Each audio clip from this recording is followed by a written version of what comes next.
Supermarket xodimiga shilqimlik qilgan erkak 10 sutkaga qamaldi. Toshkent shahri Shayxontohur tumanida joylashgan gipermarketlardan birida ishlovchi ayolga shilqimlik qilgan erkak 10 sutkaga qamaldi.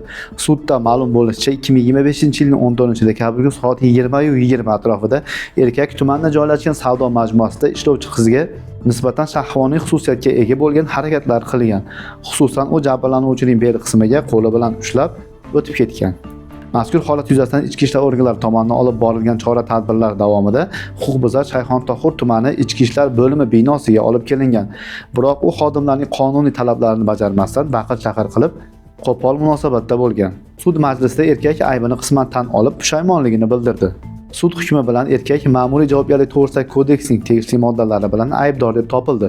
Unga nisbatan 10 sutka ma'muriy qamoq hamda bazaviy hisoblash miqdorining 5 baravari, ya'ni 2 million 60 so'm miqdorida jarima jazosi tayinlandi.